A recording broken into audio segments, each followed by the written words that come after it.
they are a collection of, we have now, I think Keith and I have somewhere in the range of about 35 different methods that are changes in structures that one can make when one is working with a group of people, whether it is in a classroom or in a work environment, to change how they interact with each other. And the objective is to make that group much more effective. And the first step in accomplishing that is to include the participation of everybody in whatever is being done. So to reduce or eliminate the amount of time that is spent with one person occupying the whole space and all the others being quiet, and change it into situations where everybody is actively engaged in whatever is the task that is going on. I was using the metaphor of comparing liberating structure to simple tools that we are using in our everyday life, like a hammer and a pair of pliers and a screwdriver and so forth. And what physical tools, and we are used to them and we don't even think about it, are there to enhance what we can do with our hands alone. So you can do much more by using a tool, or much faster, or much more effectively, or you can do things that you cannot do with your hands alone because you don't have enough strength, or enough dexterity.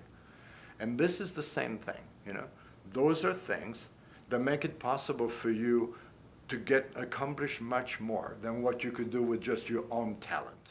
So one way of looking at structures or liberating structures is to think of them as, you have the same people who are participating. You have the same resources, in terms of a space. But what you are doing is a little something with perhaps space, a little something with the structures which may fuel interaction, so that the quality of the outcomes perhaps are very, very different. The main thing is the outcome now reflects the input of everybody that was there.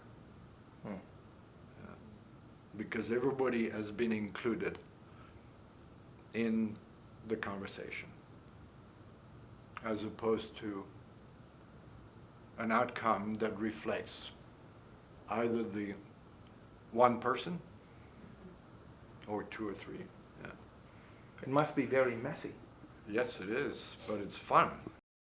One of the reasons why I become so convinced about the utility of this thing is because I have never, in all these years, I've never had one instance where people were not enjoying it and smiling and say, "Oh, this is great," and sort of, and really, it really fulfills a need that is fundamentally present in all of us, which is that we want to be present. We want to do something meaningful. We want to be engaged. We don't want to be sitting like this. We want to be heard. We want to be heard. We want to be listened to.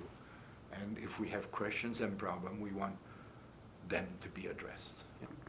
So even when you use some of those liberating structure, even if you don't do it well, just the fact that you have included everybody is guaranteed to generate a different outcome compared to what you would have done otherwise. With a presentation and some question, or with a lecture and some questions, I can see why it's called liberating structures. It can be so empowering to invite everyone to be part of this process. And it liberates the CEO at some level. It liberates the teacher at another level, because it's distributed wisdom and it's distributed leadership.